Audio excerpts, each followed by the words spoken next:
So, man needs no introduction. Appreciate it.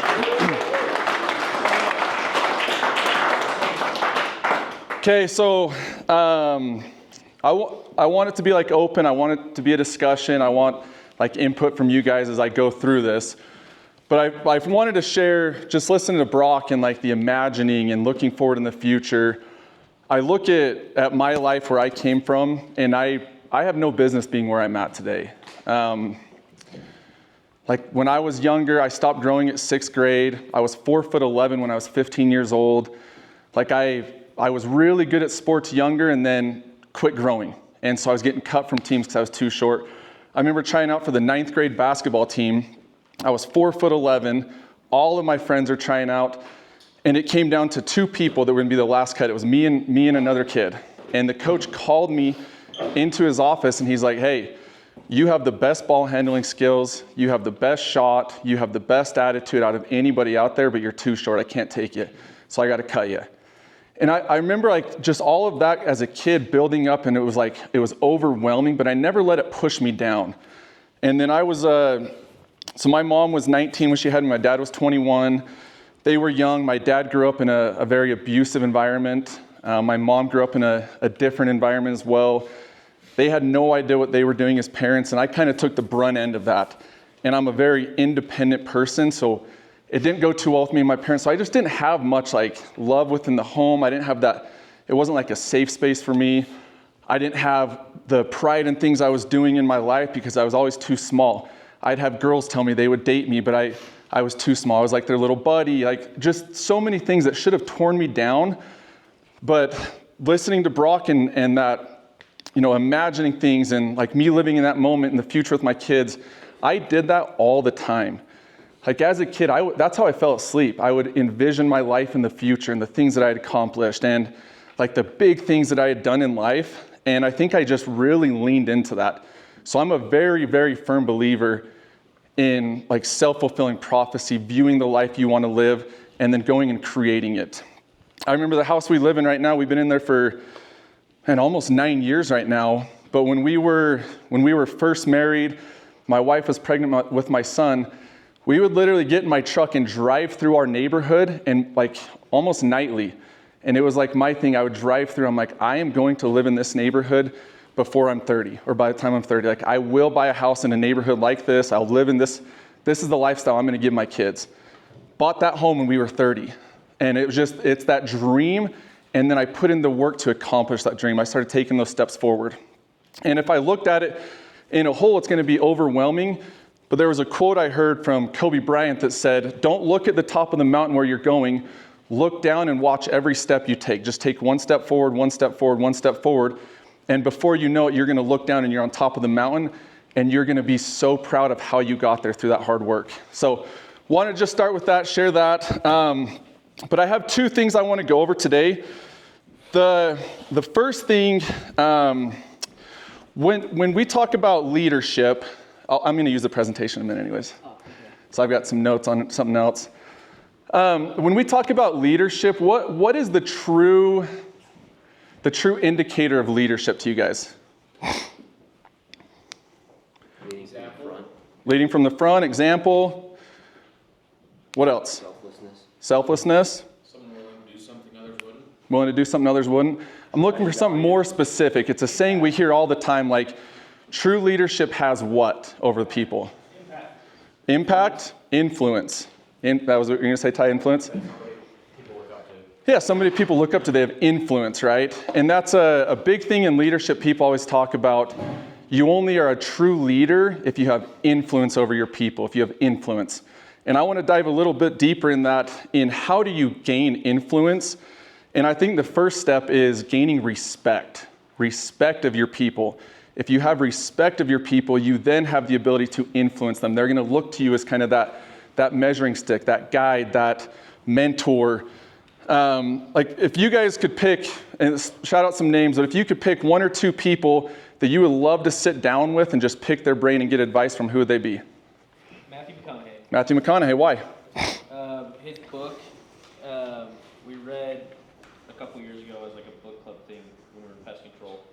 And just just the way that his brain like thinks and operates, it's like so outside of the box, and just the way that he like approaches problems, and then like the story, upbringing, and all that stuff. Yeah, and has he accomplished a lot?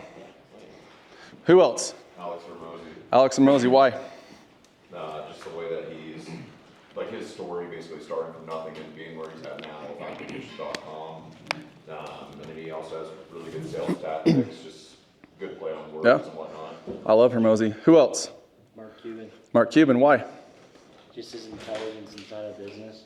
Yeah? He's smarter than everybody else. Yep. Who else? Itzler. Jesse Itzler, why? He's great at building community, very creative, ingenuity, and all that kind of stuff. Yeah? Anybody else? I'd say AJ. AJ. Just from growing up with him, and I feel like him and I are very similar, so just seeing what he's been able to accomplish lights a fire for me. That's awesome. Like AJ. That's awesome. And what was that you said there? Due to what he's what? He's been able to what? Accomplish. So interesting thing, there's a lot of influencers in this world, right? How come not one of you talked about just an influencer? Everybody that you guys talked about, somebody that has very high results. They've accomplished massive things. Mark Cuban, Matthew McConaughey. Say what? They failed. They failed multiple times. But we're in this world of influencers. Everybody wants to be an influencer. When I see influencers, I'm like, I kind of like that. That's kind of cool. But who the hell's this guy? Like, why would I do what he's saying? Like, I don't know what he's done. Where Matthew McConaughey, I know. Mark Cuban, I know. Like, we know the accomplishments, and they say something, and that has influence over me. It's impactful to me, but it's only impactful because they have my what? Respect. They have my respect. They've gained my respect through what? Through their story, through their results, through their high accomplishments. They've done big things. If I want to go jump into real estate investing more than I have, am I going to go to some influencer who's talking about real estate online and like trying to build a presence online? No, I'm going to go talk to somebody that has 2,000 doors, that has all these apartment complexes, that's doing it at a high level. That's who I want to learn from. Somebody who's an expert in the field. Being an expert creates respect. Do we always see it as like materialistic type of stuff that kind of dictates if it's an accomplishment or not? No. For example, like my influence would be my father. Yeah. Migrated in the early 80s from the South Pacific. Didn't know no English, but he had a hard work ethic. Yeah. First time I ever knocked doors was at the age of 8 with my dad. That's awesome. I was the one translating for him. Fast forward. You're knocking doors. Now I'm knocking doors. That's a cool story. I want to hear more about that, P-Boy. No, I don't think it's materialistic. It's accomplishment in whatever you're wanting to accomplish, whatever you're wanting to become. You have to have a sense of respect. You had respect for your father because of what he went through, what he accomplished, what he produced from what he had, where he came from, right? Work ethic and skill set. Work ethic and, oh, that's perfect. Work ethic and skill set. I love that. So I don't have this in a slide presentation, but I want to just read through this if you guys want to take notes on some of these things. But having respect equals having influence. You can't have influence if you don't first gain the respect of your people. So having respect equals having influence. To be an effective leader, you have to have the respect of your people. The goal for everybody in this room should be to build lasting respect. Respect that lives on past you. Build something that's bigger than you and it goes on beyond you. It's respect that lasts when you're not there. For example, Evolve. I've been working on Evolve for 11, going on 12 years now. Like, I've built this. I genuinely believe if I stepped away, Evolve lives on. It still carries a big name in the door-to-door space, the solar space, because of what we've been able to accomplish as a whole. It has respect. It's built-in respect within the industry that it's going to live on whether I'm part of it, whether Chris is part of it, or not, because we've built a lasting legacy, lasting respect. And that's the kind of respect that we want to try to accomplish. And I want you guys to think, does Vitality have that kind of respect yet? Does Anarchy have that kind of respect yet? Does evolution as a whole have that kind of respect yet? And think about that and what you need to do to gain that kind of respect that is lasting respect. The other thing is respect and influence aren't permanent. You can lose those. You can lose respect, you can lose influence. You have to be continually adding to it. What do you think I mean by that? Continually adding to it. How do you add to it? Level up. You got to be a better version of yourself. What else? Lead by example, be a pace center, so result driven. I think it also comes a lot down to getting people to also buy into that stuff too and become leaders of that caliber like you're trying to convey to others. Yeah. For sure, that's kind of that influence piece, right? You're able to influence them to change, to become something better. But you first have to have that respect in order to have the ability to have that kind of influence. If your results are the same year after year, have you gained respect of those around you, or have you lost it? What do you think? I believe you've lost it. If your results are the same as they were last year, I don't think you're adding to that respect or that level of influence. You're losing it. You can't stay stagnant when you're talking about influence and respect. You can't be stagnant. So I'm really big on this topic right now. Me and my wife have been talking a lot about this, like respect. And she's been very frustrated. We've been going to parenting therapy and marriage therapy just to work through it. And she feels like the kids respect me and they don't respect her. So we're talking through this, and she's had a lot of eye-opening moments. Like I say something, the kids listen. They do it, they listen, they don't throw a fit like they do with her. Sometimes they do, they'll throw fits, they'll do their thing, they're kids. But when she speaks, they kind of brush it off. She doesn't have that same level of respect, and it's been really frustrating for her because she's like, I'm their mother, they need to respect me. And so we've had to have some hard conversations, and I'm like, my belief, this is my personal belief, is respect. It doesn't matter who you are, doesn't matter what your title, it's earned. And even with kids, even though I hold the title of father, that doesn't give me immediate respect, like genuine respect. That might give me the respect of the title I'm their father. But to have the level of respect that you want as a parent, as a coach, as a leader, that's earned. And it's earned through value add. It's my wife's an incredible mother, incredible mother. I have my flaws, but we're just working through this. So I'm getting a little vulnerable with you guys. And, but we'll have instances where, my son she'll tell him to do something and he won't do it. He refuses to do it or just ignores or brushes it off. And he'll throw a fit because she says he has to do it. And then she kind of reacts in a similar manner. She starts yelling at him, getting upset, and then it just ends up where they're just clashing. They're clashing, right? Where with my approach, I'm very big on giving my kids choices and then teaching them lessons in those moments because they throw fits with me too. With me, if my son starts throwing a fit, I'm like, Gunner, you either knock it off right now and you do what you're told, or you're going to go to your room until you can calm down, and then we're going to have a conversation, talk through it. And he keeps throwing a fit, whatever. He goes to his room, and he's there, and he'll yell, can I come out? I'm like, are you ready to talk? No. Well, then you're staying there. We've got to talk. And so I'll end up going in there. We talk, and I always start out showing him love and compassion. Like, Gunner, the reason why I'm so hard on you as a father is because I see so much in you. I see so much good in you. I know you can be so good in this life, and I want you to be better than me. I want you to build the life we have plus some. I want you to accomplish great things. You have that. But so I start in that way, and then we just start talking through what happened. And I take those as teaching experiences. Where with my wife, a lot of times, it doesn't end up as a teaching experience. It ends up as them just fighting. And there's friction there. And so we've talked a lot through that. And my belief is that respect comes through value add, adding value to others. And even though they're your kids, or even if you're a coach or a leader, you have to add value. Have to add value. Me as a kid, my parents were very, it's weird talking about them because Ian's my brother-in-law, but they were very, I would say, controlling. They weren't very endearing. There wasn't a lot of love within my relationship with them. It was more, I'm your father, you respect what I say, do what I say, and that was why. And it was that's it. That's the only reason why I did anything was because it was my father or my mother. And if I didn't, there was consequences, and that was it. It was more out of fear. Do you think I had that same respect when I was outside of the home with my friends? Do you think I looked up to my parents in a respectful manner? They had influence over me? No. I remember the first time I was 17, I was stupid, and I smoked weed for the first time at 17. I specifically did it 100%. I had no desire to do it. I did it in spite of my parents. because they were so controlling. I was pushing back on that. And I didn't want to respect them just because I was told to respect them. I didn't feel like they respected me. Respect needs to be reciprocated.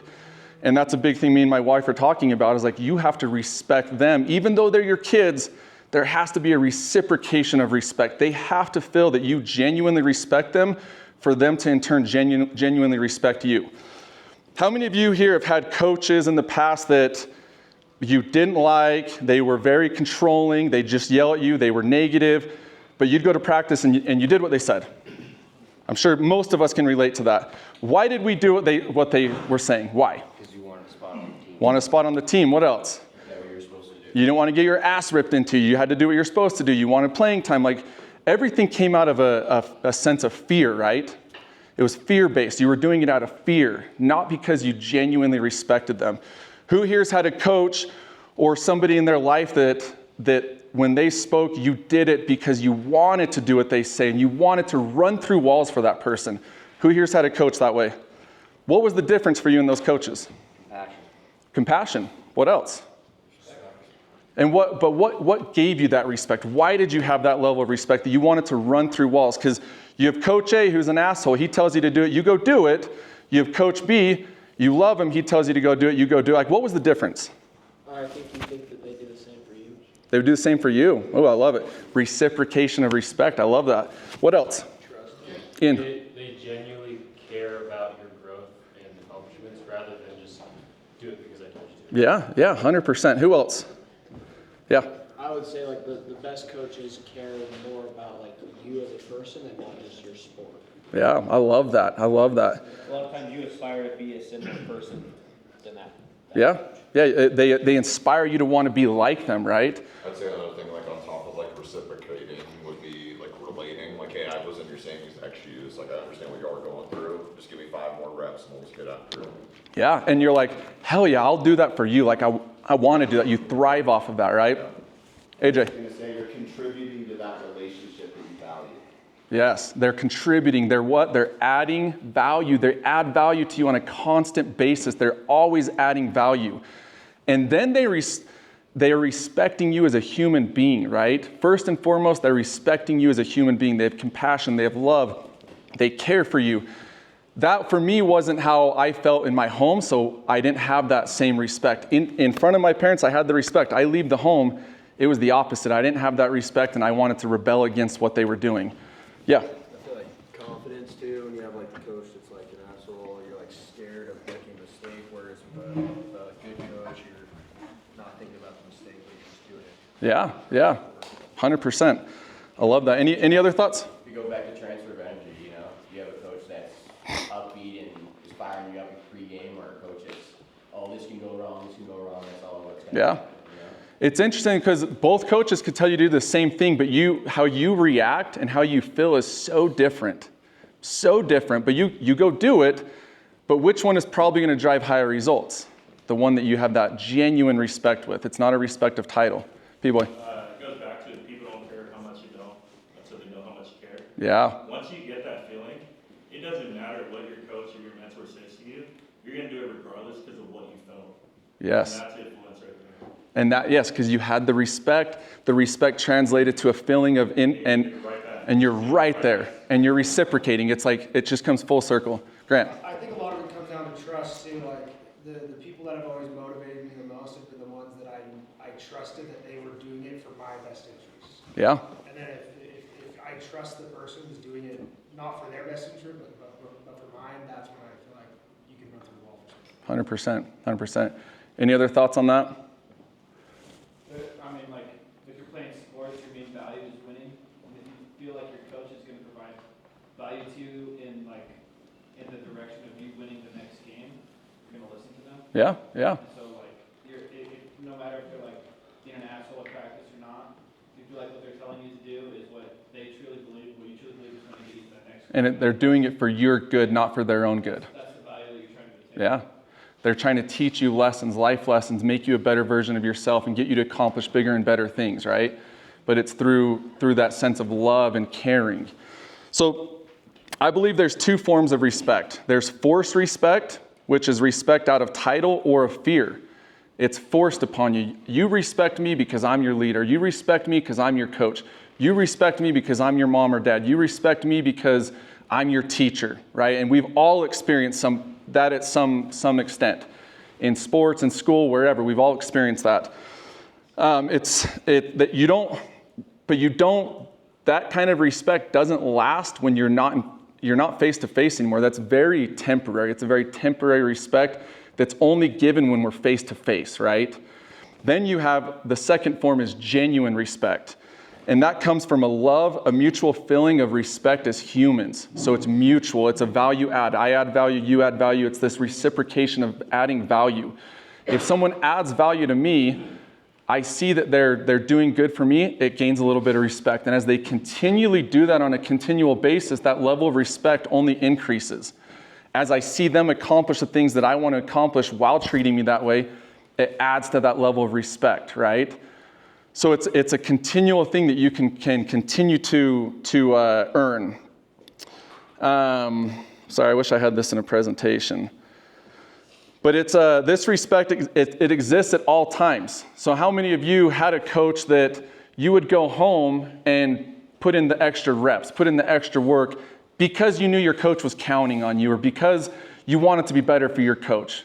How many of you had that kind of coach? I had it. How many of you had that kind of relationship with your parents? I love seeing that there's a few, because that's my goal as a parent, is to have that kind of relationship with my kids. How many of you have had that kind of respect with a former boss or somebody you worked for? I have too. It's a genuine respect, and it lasts when you're not there. Like, I'm going to go above and beyond to do what my leader expects because I know that he respects me. There's a genuine level of respect. So this is an obvious question, but is respect taken or demanded? Taken and demanded, or is it earned? Earned. So the quickest way to gain respect is to show respect, to show love, and to show that you care. That's the quickest way you can gain respect. Especially with this group in this room, there's going to be a lot of people that are putting their trust in you to help them accomplish their goals, to help them accomplish bigger things than they've done in their lives. Like, they're looking to you.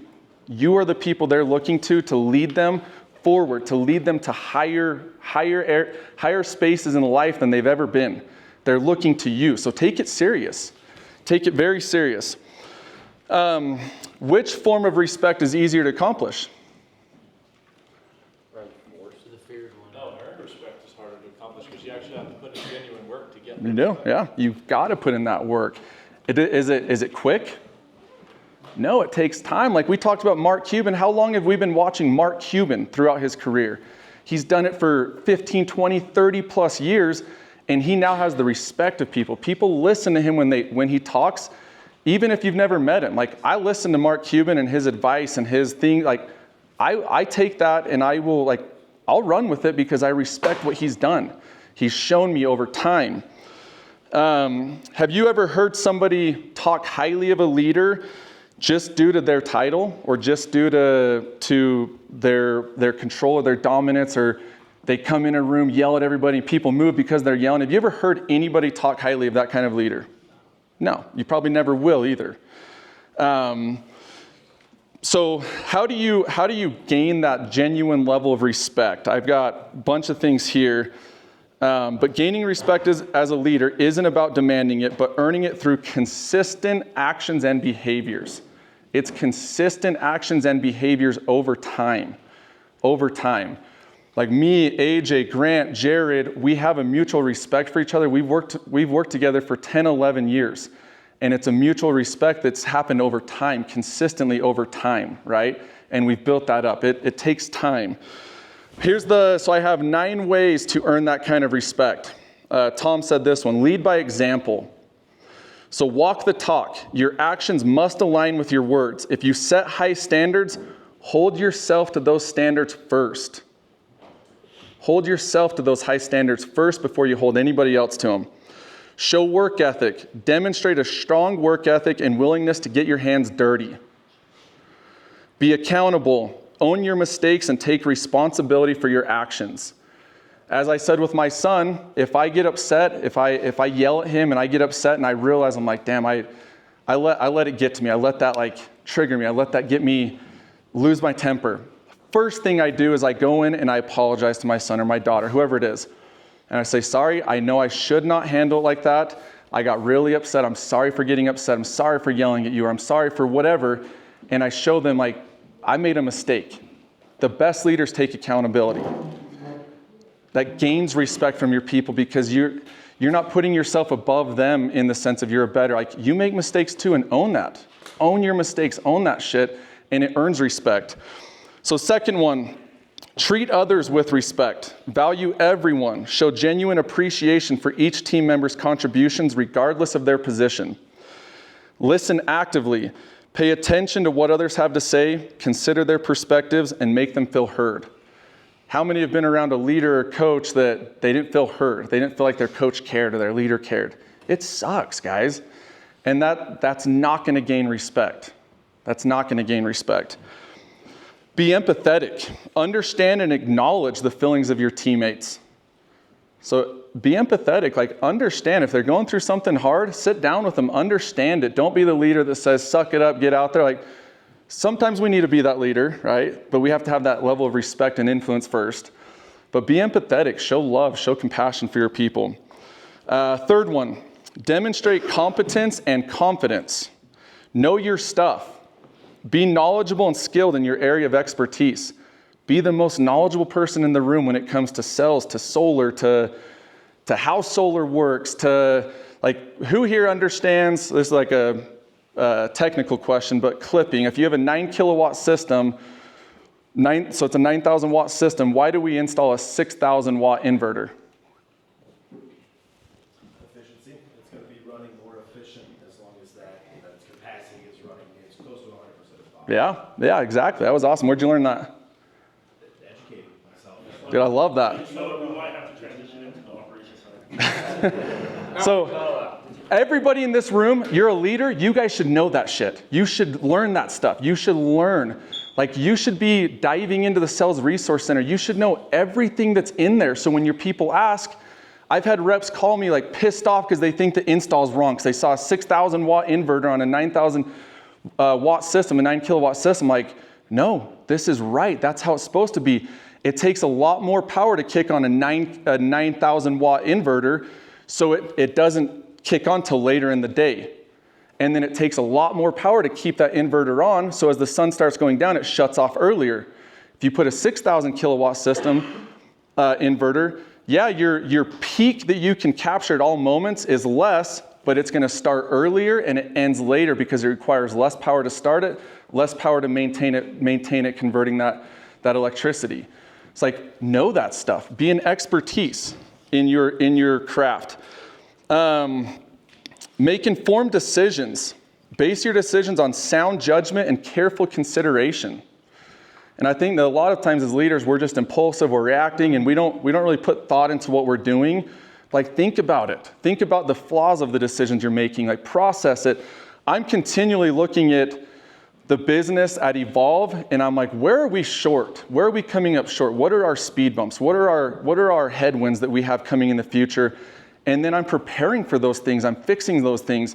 And I think it's a small thing, but I think that's a big reason why Evolve is what Evolve is it's forward thinking. We're very maniacal about the decisions we make. When we were doing Dish, we always had the best areas. We always performed the best. And it's because we put a lot of time and energy into those decisions. With solar, we're in the best markets in solar. It's not a coincidence that Evolve is always in the best markets. That's not a coincidence. There's a lot of time and energy put into that. Fourth one, be fair and consistent. Treat everyone equally. Avoid favoritism and apply rules and policies consistently. So no favoritism. What you do to one, you have to do to the other. That's one thing as a parent that's extremely difficult. Like, we have one kid that's more difficult to deal with than the other, and it's hard to not respond the same. And that's something my wife and my son are working through. She has a really hard time with him, but my daughters could do the same thing, and she lets it go. Like, it just blows off. My son does 1/10 of what they do, and she's off the handle. Like, it sets her off, right? And that has lost a lot of like that respect between the two of them. They've lost that. Provide constructive feedback. Offer feedback that's honest, specific, and focused on improvement. So very specific feedback on how they can be better. Fifth one, empower and support your team. Delegate effectively. I know Chase and Keim were talking about this. Delegate effectively. Trust your team members with responsibility and provide them with the resources they need to succeed. So don't just trust in them, but provide them with what they need to be successful, right? Offer guidance and mentorship. Support their growth and development by providing guidance and sharing your expertise. Celebrate successes. Acknowledge and appreciate their achievements, both big and small. Both big and small.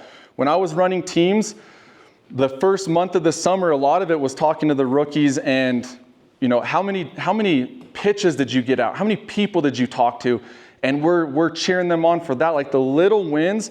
And as those little wins build up, you see that compounding effect, right? So celebrate even the little wins. Number 6, be humble and approachable. Admit your weaknesses. Don't be afraid to acknowledge your limitations and seek help when needed. No one in this room knows it all. No one in this room is perfect. And don't try to act like you are, because none of us are. There's things that I make mistakes on. There's things I don't know. But if I don't know it, you better believe I'm going to go find that answer. I'm going to know it. I'm going to know it through and through. So if I ever get asked that again, I can answer like that, right? Be open to feedback. Encourage feedback from your team and be willing to learn and grow. Be willing to take critical feedback on yourself, right? And a lot of leaders have a hard time with that, on taking feedback. Be approachable. Create an environment where team members feel comfortable approaching you with questions or concerns. How many have been part of a team or in work or sports where you felt dumb asking a question?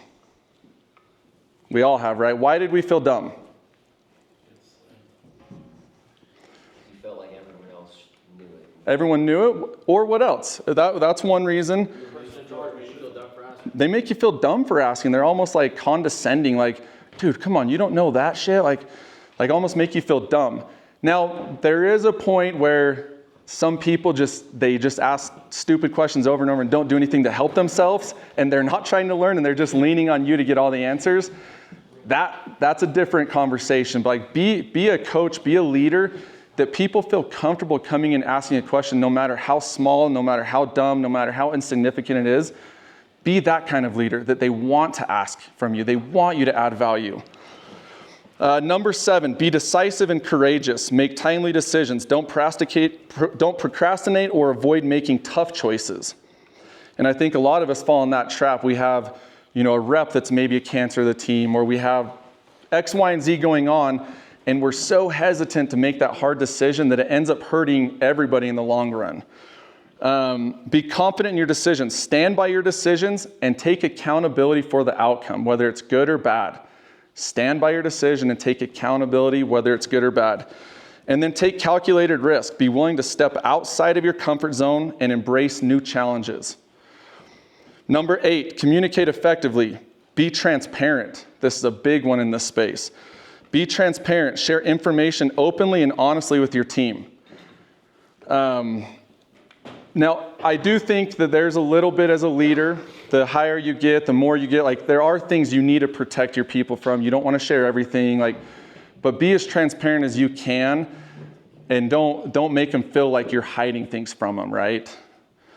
Provide regular updates. Keep your team informed about progress, challenges, and changes.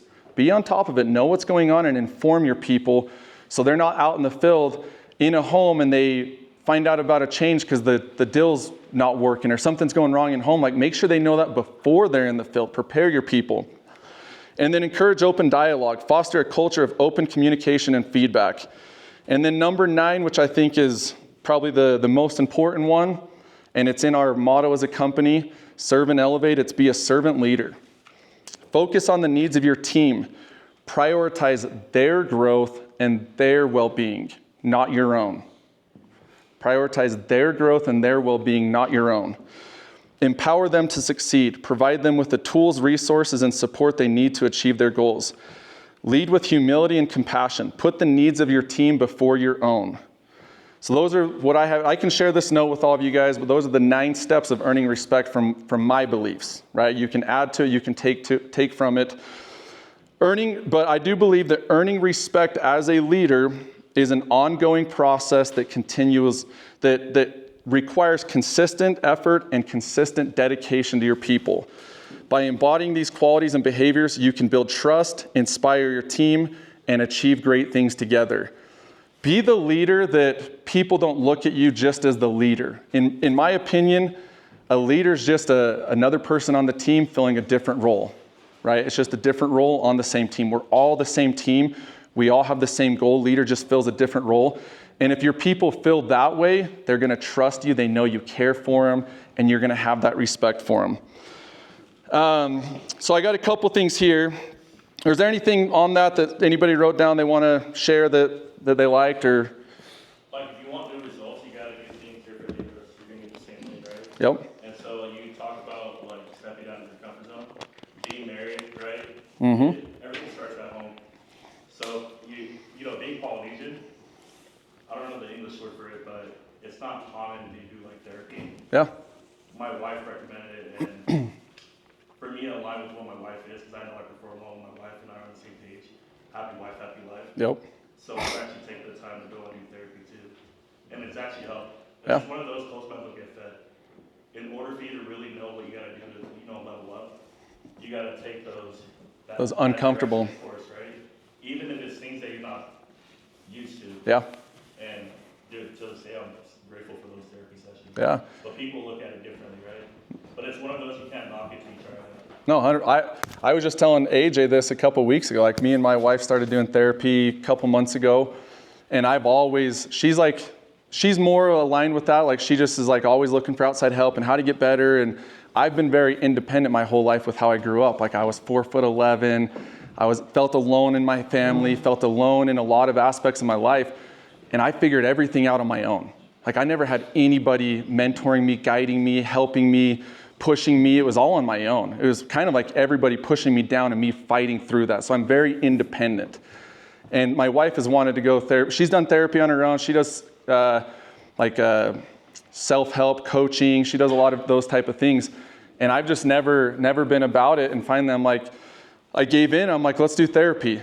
Crazy thing is almost every therapy session is talking about her, but it's changed our relationship. Not that it was bad at all. We had a great relationship, we're good, but it's changed it to where she feels more aligned with me, that I'm more aligned with her, that I'm willing to go do that with her, even though I didn't see the need or feel the need, or I didn't want to. Like, it's very rarely talking about me, it's talking about her, but it's like, it's changed her so much, and she's like, I see this sense of gratitude and love, and it's like, it's that compassion that it's opened up in our relationship. And it was just because I was willing to go. And that's it. I just go there and sit and listen. And it's changed things. So I'm right on with you, people. Yes. Yep. AJ. So a lot of those principles that you talked about, it's exhausting to honor those 9 principles if you have an on and off button. And what I mean by that is, when it's time to work or when it's time to be on the doors, and you have to flip that switch to an on, and then you have an off mode where none of those 9 principles, like you're just, not following that. It's exhausting to do that, and I'm a victim of that. What has to happen is you have to become that, to where that's just you all the time. You're the consistent person that can have honest feedback, that can go through all those nine principles. Because it's overwhelming when you just try to have it on and off. 100%. I think for me, biggest blessing in my life, the greatest decision I made was I served an LDS mission for 2 years. A lot of you guys may or may not know what that is. Anybody here not know what that is? I'm sure everybody does, right? So I decided to serve a 2-year mission, gave myself up for 2 years fully. I was 100% in for a purpose bigger than me, and it was 24/7. Everything I did, I learned 2 new languages. Like, every second of my life was given for other people, given for something greater than myself. And I went all in for 2 years. So much so that when my mission ended and I came back home, I actually felt lost. Like I had like an identity crisis. I didn't know who I was anymore because I had given so much. But I think for me, that was the biggest blessing in my life, is it taught me how to go all in on something. All in, emotionally, mentally, physically, everything all in, to where, like, we didn't have cell phones in that back then, but I could email home every Monday. I had an hour I could go in. It's called a Heber. It's these little computer cafes. You go in, you pay for internet for an hour, and you write emails to people. To where a lot of times I forgot to email my family. Like, I was so lost in something greater than myself. So going back to that, like, lose yourself in it, but lose it for something greater than yourself. Don't lose yourself in something that you're doing for you. Lose yourself in something you're doing for others. And it will be the best decision you've ever made. It's, as a father, greatest thing I've ever done, but it's because I'm losing myself. Everything I do in my life has transitioned from being about me. Nothing's about me anymore. It's all about my kids, my wife, the life the example I want to set. Everything I do is for something greater than me, something more than me. And that's where joy comes. That's where peace comes. That's where true fulfilled happiness comes, is when you lose yourself doing things for other people and doing things that's something bigger than yourself. Any other thoughts on any of those 9 principles? Ian? Just kind of a good thing that, just thinking about what Brock said earlier about like having that accountability partner. Like my wife's awesome in helping me just stay accountable to our family goals and like my work goals. And I notice the times when I'm veering from that, it's because I'm focusing too much on like what I need to do rather than seeing the bigger picture. And it's that pride creeping in, and really being able to be open to that feedback and being in a safe spot, right? Mm-hmm. And that translates directly to management, like having that direct communication, being open to that, being willing to humble yourself. Like, I'm not perfect, I can improve, and like, you know, just having that ability to say I'm not perfect right now, but there's things I need to work on, and I have room to grow. Yeah, and I have room to grow. Yeah, I love that. Any other thoughts? Any last things before I move on? I was thinking too a lot about like Kobe Bryant, and kind of like the paradox of like Joel Embiid. Like Joel Embiid's always sitting out and kind of like looking out for himself. Or like Kobe showed up every day, every season. Like he didn't care who was on the team. Like he was there to win. Like, and he could have went out and like been a ball hog like a lot of people think he was, and like gone MVPs. But I actually have a video I'm showing at the end of this about Kobe Bryant and him being a ball hog that you'll love. But I feel like he was always putting the team in the Lakers and wanting to make the Lakers successful when he could have went out and been way better than what he was. Yeah. He also said why he never missed a game because of he was tired or anything like that. It was like people would pay hundreds of dollars to see him maybe one time in their life. Yeah. And he had to make that for them. You know what I mean? He viewed that pressure as a privilege. It was a privilege to have that pressure that people came for him, right? It came for him. I love that. So last thing on this. So like I said, Evolve started 11, 12 years ago. We were doing Dish Network, ADT, T-Mobile, transitioned to solar in September of 21. But how did Evolve get to where it was? So before solar, we were doing Dish every year we were the largest region for 5-6 years straight. I think every year, 5-6 years straight, every year. And every year we grew. Every year we produced more top reps. Every year we produced more top teams. Every year we produced top managers. Every year we were adding to that. Like, it was consistent over time. Always adding, always growing, always building, always adding value. And so it was this concept of year after year. Our success wasn't a lightning bolt moment. It was a consistent year after year moment. It's like Tom Brady's 7 championships. Like, it never stops. Every year you're getting better. You're putting in more work. You're working harder. Kobe Bryant, same thing. Like, those are the people I look up to, but it's because they're consistent in their success, and they're consistent in their effort, and they're consistent in their effort to level up. And that's what I respect. And I think that's probably what most everybody in this room respects. So as we were doing this, we were crushing it. We were doing really good with Dish, making great money, had residuals, like we were doing good. But we saw this solar wave coming. We had opened up a solar branch with some guys that were really interested in selling solar in 21. And we had one of the guys made 7 figures year one. His name's Josh Mohney. He's part of Evolve. He runs the driven division though. But he made 7 figures year one, and I was like, damn, we better look at this. And I remember with AJ, Grant, Jared, like we all talked, we were meeting up, talking about this. And as a leadership group, we decided to transition and go all in on solar. I didn't know a thing about solar. Grant didn't know a thing about solar. Jared didn't know a thing about solar. AJ didn't know a thing about solar. So my biggest fear was transitioning and getting everybody bought into the idea of solar, and then us not having the respect of our people to teach them how to do it. That was my biggest fear. And like I had sleepless nights over that when we're deciding to transition. Chris Malink was our corporate trainer at the time at Caliber. He was like over Dish and Sprint and our sales training. He had a lot of respect from people that had worked with him. He was a top rep for years. He was adding value continually to people, visiting teams, training.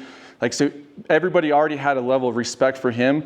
And he had actually jumped in and started selling solar because he was over our training department. He needed to learn solar. And I think at the time he had probably 30, 40 self-gens. So I decided to partner with Chris and bring him in to Evolve to make this transition. He already knew how to sell it. And my biggest fear was we get these guys bought in on the idea of selling solar, and they're like, well, if I'm going to sell solar, why would I sell it with Cam? Because he doesn't know it when I can go here, here, here, here, here. And that's what they do. They've been successful for years in solar. Why would I not go there? So this is kind of like what we were talking about, that pressure was a privilege to me. I knew that I had the respect in the Dish world. I had that respect as a leader. We did great things for 5-6 years straight. We were the best. We had the top reps, top teams, top region, the best every year. 5 to 8 of the top 10 reps every year. 5 to 8 of the top 10 teams every year. When I was on the doors, I was always a top 5 rep. I had that respect, but I didn't have that respect in solar yet, and I knew that, and I felt that. And so I dove in. I had to know everything about everything. I'd get home, dinner, put my kids to bed, and then I was in my office from 8:30 till 12:30 till 1:30 till 2:30, building proposals, studying, learning everything I could, because I knew that if I couldn't add value to my people, I wouldn't have the same respect that I had in the Dish world. I had it there, but I didn't have it in solar yet, and I had to earn that. Me and Chris felt immense pressure in showing that not only are we knowledgeable, but we're capable. Year one, me and Chris, we knew that we had to go show that we could sell, that we could lead, that we could walk the talk. We could do it. And we hadn't been on the doors in years. I hadn't sold in 5-6 years, really. I'd go out on blitzes and train and that, and I would sell, but I hadn't been in the field selling for years. Chris hadn't been in the field selling for years, and we felt immense pressure. We had to go lead. Chris's number one responsibility that year when I partnered with him, I said, you've got to be the bunny for everybody to chase. You've got to set the bar, show people what's possible. That year, we did just over 1,100 installs, but between me and Chris, we installed over 180 personal installs. Year one, while transitioning with 150 reps, while taking on the pressure of having to learn everything. We had to learn everything in a matter of weeks. And we did a blitz in December. There was a few guys in here that were on the blitz. It was the first blitz we ran. We took 94 people out to Florida, Pensacola, Florida. We installed over 1 megawatt on that blitz. It was the first big blitz we ran. I did 9 personal deals. Chris did 8 personal deals. We had to go show people that we were capable, and we had to earn that respect. And that was my biggest fear, like I said, was not having that respect. 'Cause if I didn't have the respect, I wouldn't have the influence. If you have respect, you have influence. Luckily, we jumped in, dove in. We were able to gain that respect, which then led to influence. People stayed. And then we've only compounded on that over the last 3 years. 2022 was our first year in solar. We did, I think, 2,300 cells, 2,200 cells that year. 2023, we did 5,600 cells. 2024, we did just over 16,000 cells. In 2025, we're shooting for 25,000 cells. Like, that's where we're going. But I share that story because none of that goal wouldn't even be attainable, wouldn't even be in the thought.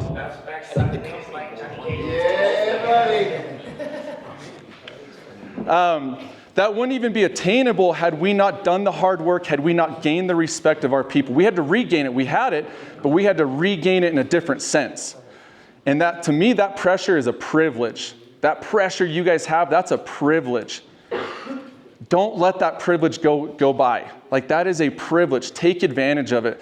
I believe the most successful people in this world, they're not better than anybody. They're not doing anything better than anybody. They're not smarter than anybody. They're taking advantage of opportunities they have. They recognize them and they take advantage of them. They jump on them. Everybody in this room has the ability to be great, to accomplish great things. It's a matter of being prepared for it through your habits, through your continual effort, through your personal growth. But then it's recognizing those opportunities and be willing to take that leap and go all in. But you've got to go all in, especially in solar the summer, the year round. Like, I want us to transition to where we're all in year round. Maybe it's not the same, but we're all in year round. Like, maybe summer's heavy sell season, but we're training, we're recruiting, we're doing blitzes. Like, we've got to be all in year round to really take this to the next level. For you guys to gain that respect, lasting respect that's going to be there after Keim's gone, after Chase is gone, I want Vitality to have a legacy that they step away, Vitality breathes. It's a breathing beast. It's something bigger than them. I want Evolution to be that. I want Evolve. I want Pros to continue to be that. And that's what we're creating, but it's through doing the hard work to get the respect. And it's hard work. It's a lot of effort, a lot of energy, but you've got to be all in. So I just have a few quotes here. Too many people look at leadership as a way to stop doing the job that got them to where they are. They look at leadership as a way to stop doing the job that got them where they are. What does that mean to you guys? Get off the doors. Yeah, how many times do you hear something like, I want to be a manager so I can get off the doors? Like, why is that your goal? That's what got you the success you have. Why is that the goal? That should not be the goal. The goal should be to add value to others and get to a point where you don't have the ability to go sell anymore because you're adding so much value to so much people, and you're caught in, like, I would love to sell. Last year I helped run the Utah team with Ben, Tom, and Tyler, and I did still, I think, 35, 40 personal installs. Like, if I had the time to do it, I want to sell. I still want to do it because that's what got me where I'm at. That's how I cut my teeth. I'm in the position I'm in because of that, right? The more intentional you've been in growing personally, the more you have to offer. The more you continue to pursue personal growth, the more you will continue to have to offer. The next one is, this is the last quote, and then I'll move on. But it says, when you study the greats, you can see that it's really the ability to outlast obstacles that sets them apart. So when you study the greats, you can see it's really the ability to outlast obstacles, overcome obstacles, and move on that really set them apart. They just push through. They hit hard times, they push through. And they're continually doing that to earn the respect. You hear people talk about Tom Brady, Kobe Bryant. What is the first thing they say? They were the first one in the building, worked harder, studied more, did more, last one out of the building. Like, they were all in, they were obsessed, and everybody respected them because of it. Okay, so last thing. So that's my spiel on, I need the password on this. Where's Brock? Brock, I need the password to open this up. Why 1, 2, please? What's yours? Sorry, that's Kelsey's laptop. It's capital K-E-L. Kels. Hold on. So Kels. So K-E-L-S. Okay.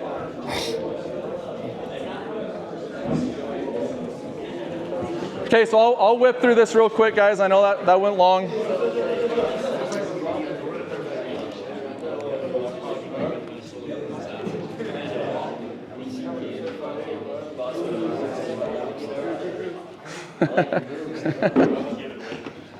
Let's see here.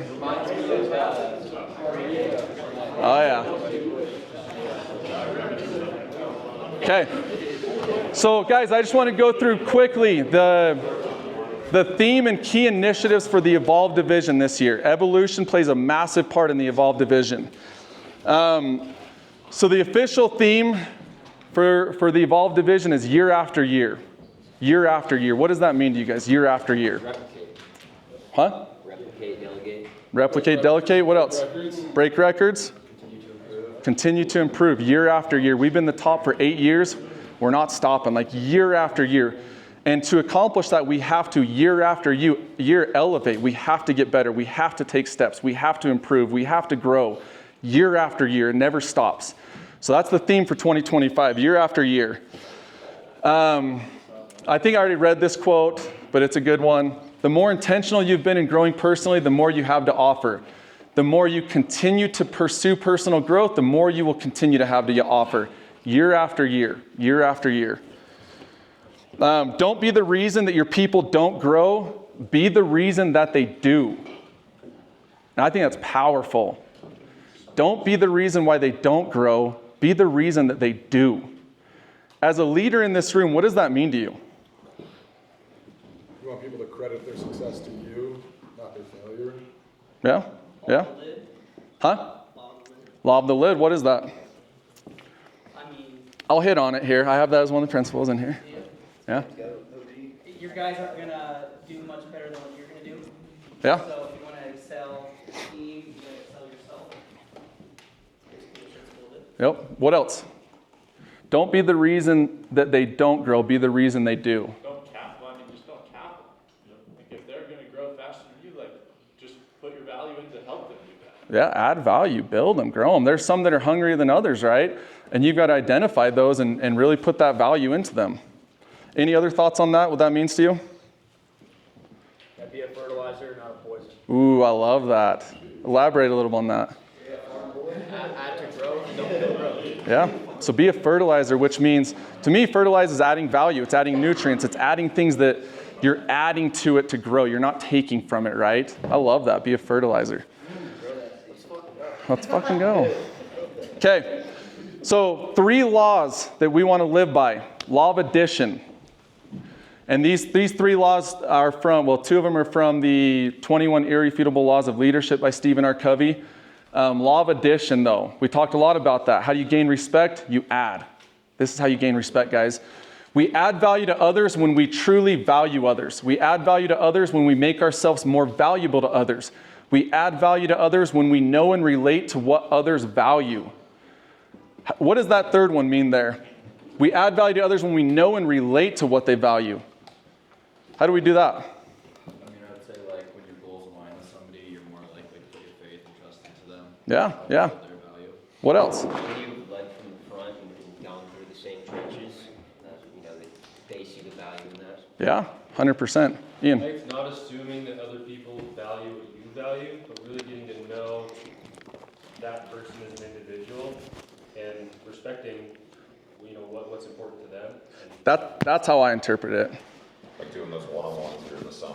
I was going to say, So that's key. Like, what's your monetary goal? What's this goal? All right, this is what, giving them those steps for. Yeah. Okay, you got to be on the doors from this hour to this hour for this amount of time. This is how many days you got. This is how many deals you're going to need to close. Yeah. I mean, adding value I can't add value to everybody in this room in the same way. I have to know how to add value to you. How do I know how to add value to you if I don't know you? If I don't take the time to get to know you, right?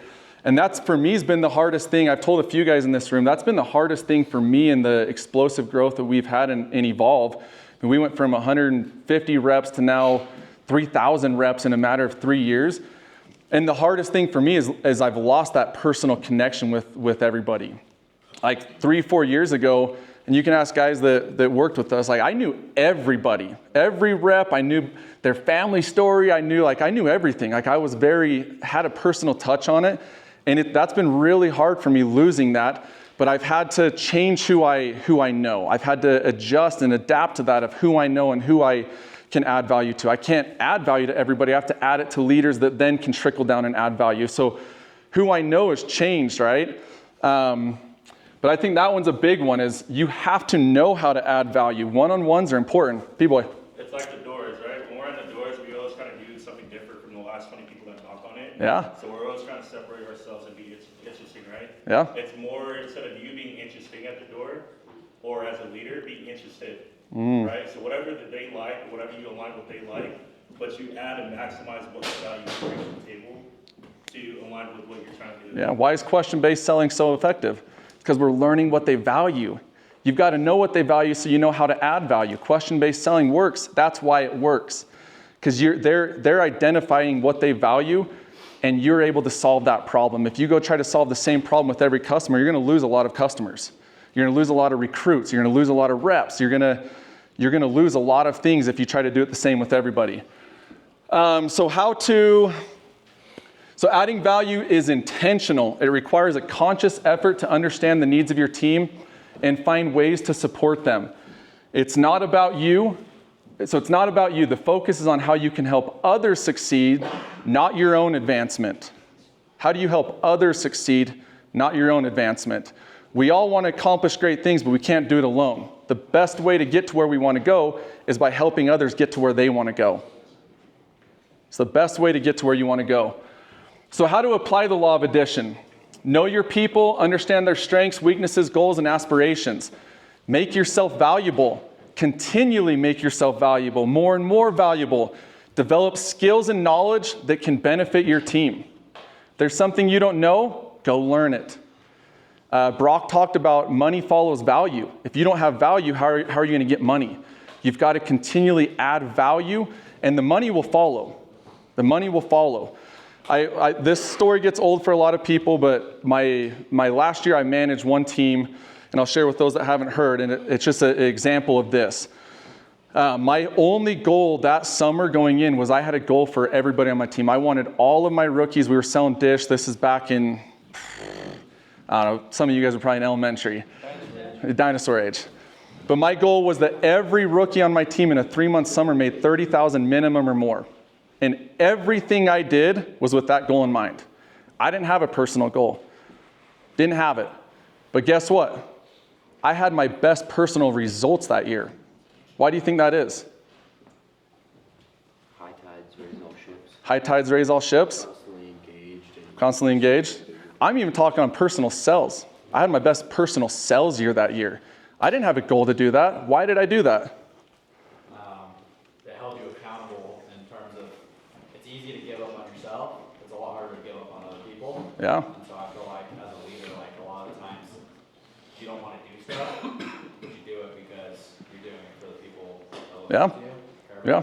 For the reps that are always making a list of excuses of why they can't do it, you're like, well, you're busting through those, like, how am I doing it? Yeah.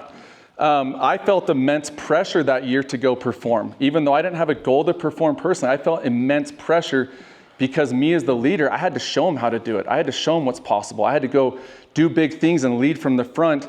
And I knew that that's how I was going to capture respect of my people, by going and doing it, not avoiding it. I had to go do it. I haven't met top tier leaders in this industry that weren't at one point one of the top reps on their team, that weren't at one point leading one of the top teams, that weren't at one point leading a big region. I haven't met anybody at the top of the industry that wasn't that at one point.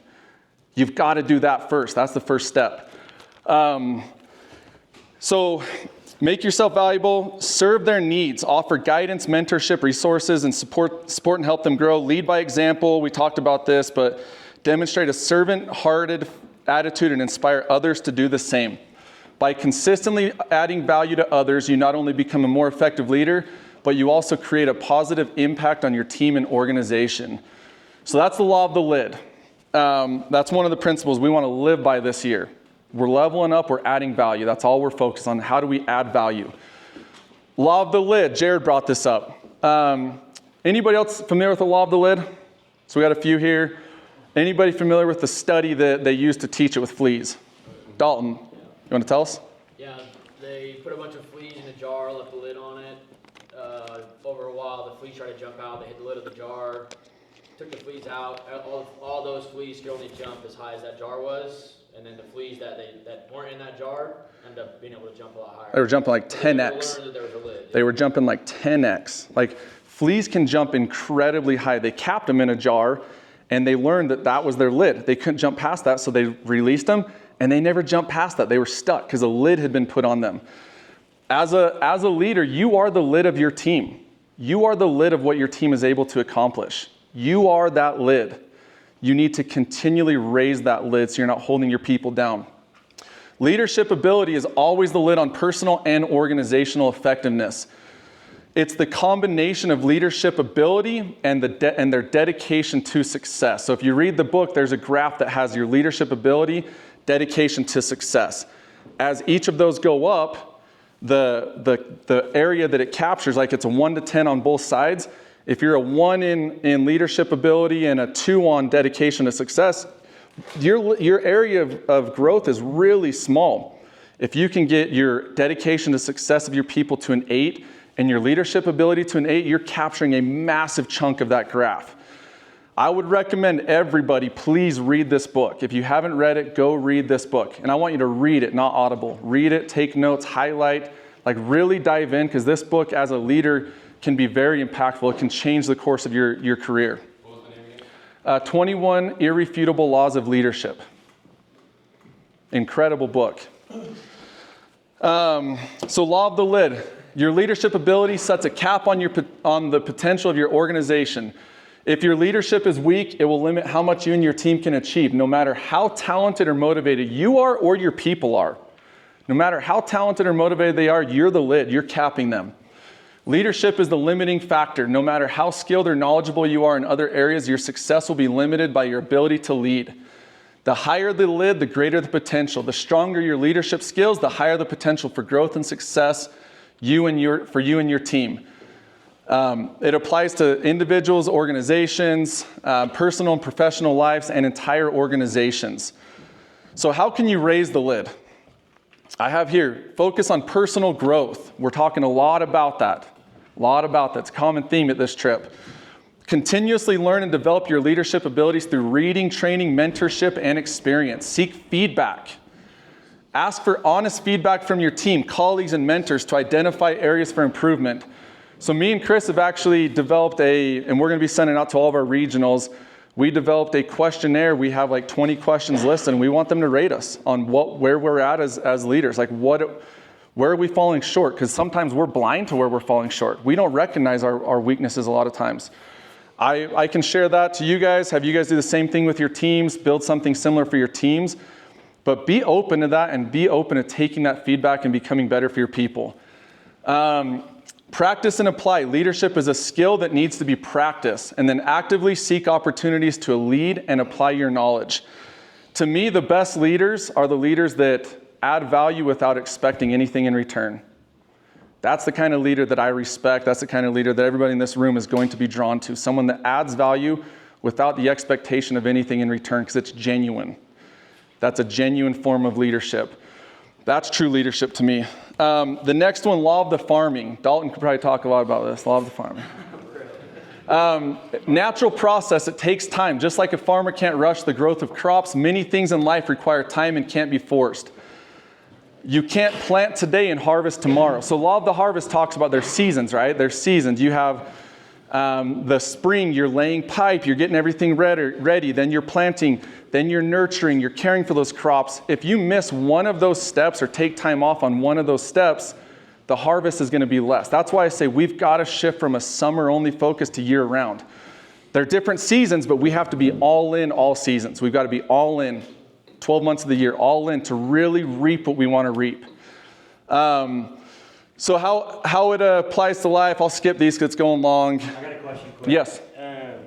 I feel like that's good. I like there are seasons, so like right now we're kind of in our recruiting, training, blitzing summer. Yep. I feel like a lot of times when we are in those seasons, we don't focus on the other things. You've got to focus on the next season too. You got to prep for it.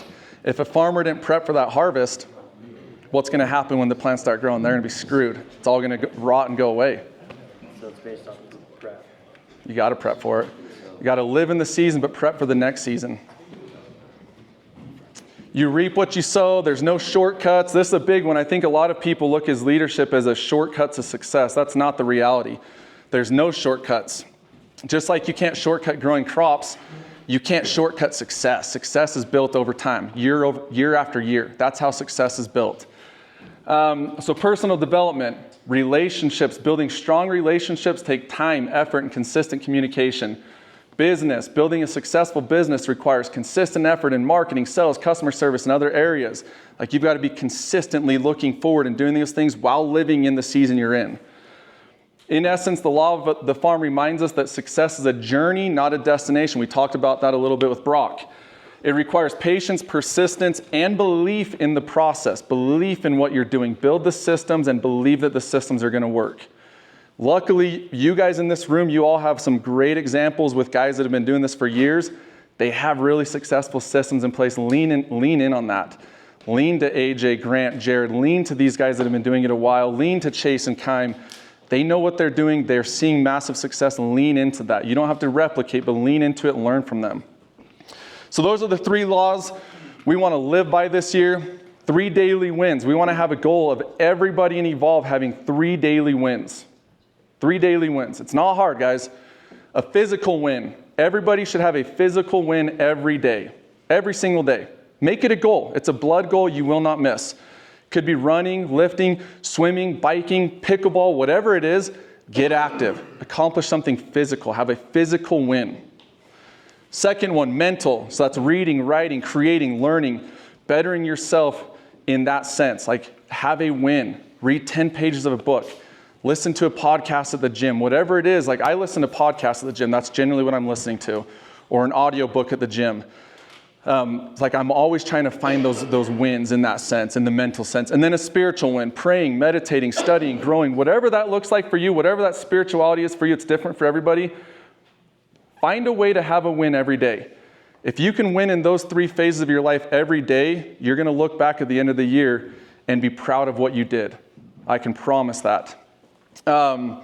I've talked about this a lot, but in the Navy, and in the Army, Navy SEALs, what's the first thing they do when they wake up? Make their bed. Why? They complete a task. Like they start the day off on the right foot. They're accomplishing something. It's setting the tone for the rest of the day. We need to have those 3 daily wins every day. Set the tone. Make these happen first thing in the morning. 3 daily wins in the morning before anything else. And then your day's going to be better. You're setting that thermostat for the day. I'm big on thermostat. I control the thermostat in my home. I go to bed, I cool it down, I wake up, I want it warm. When I'm leaving and it's snowing outside, I'm starting my car before. Like I'm setting that thermostat in temperature. We've got to do the same in our mental, emotional state as well. You've got to set that thermostat, and that happens first thing when you wake up. Set that thermostat and set it right in a comfortable, positive space to where you can grow that day. Key initiatives. So realization, we've got to get our realization up to 60% or higher. Like that's our goal as Evolve. 16,000 installs. I want every leader to read a book a month. I'm contemplating on us assigning it and sending it out or letting everybody do it. I think probably assigning it, sending it out so we can talk and collaborate would probably be more valuable. Like Evolution can talk about it, Regions can talk, but I want us all to commit to reading a book a month. This is the year of leveling up. Year after year, we've got to be better. 4, create legends within Evolve for the industry to recognize. Heavy marketing. Will, where's Will? Right there, Will. So we've already talked to him. Like that's one of our initiatives. We want to create legends in the space. We want names that last long after they're gone. And they should come from Evolve. Evolve has 5+ of the top 10 reps, 5+ of the top 10 teams. I think we had 5 or 6 of the top 8 regions. We're the top division ever in solar. Like we're doing big things. Legends should be created here. And that's one of our initiatives, create legends. Create legends within Evolve that everybody in the industry knows and they'll know going forward, whether they're around or not. We're doing bigger things than a lot of the legends you guys think about in this space. We're accomplishing bigger, like there's names out there that we all know in the door-to-door space that we view as legends. We're doing bigger things than they ever did. That's crazy. But we've got to take that step to become the legend that everybody knows. And that's through gaining that respect. And then solidifying our foundation, so getting back to the basics, always building it brick by brick, building that foundation, strengthening that foundation, strengthening that core, getting better at that foundation. And then monthly manager training. We're going to start holding a monthly leadership training for all leadership. Like we want to hold a monthly leadership training. That's one of our key initiatives. So that as a group we can level up so that year after year we continue to be the best. And then these are just systems that us and the regionals, and then regionals with managers, everybody's gonna be focused on. We need to come up with better systems for project management that's more streamlined, that's better. Like, we need ideas, we need creativity, we need people to help with that, but we've got to come up with better systems so we can get 60% or higher. That's where we've got to be. That should be the bare minimum, 60% or higher. LOC and budgeting, a lot of you maybe don't know what LOC is, but LOC and budgeting, we're gonna build systems for that. Leadership development, recruiting, new rep implementation, one-on-one systems for managers and regionals. A lot of this I've already built, me and Chris have already built, and we're gonna be launching that to everybody here soon, but those are the systems. We're to the size now where we can't manage people, we've got to manage systems and culture, and this is how we're gonna do it. 3 daily wins, the 3 laws we're gonna live by, and these systems we're creating, and that's how you capture the most out of a massive group of people. So that's it, year after year.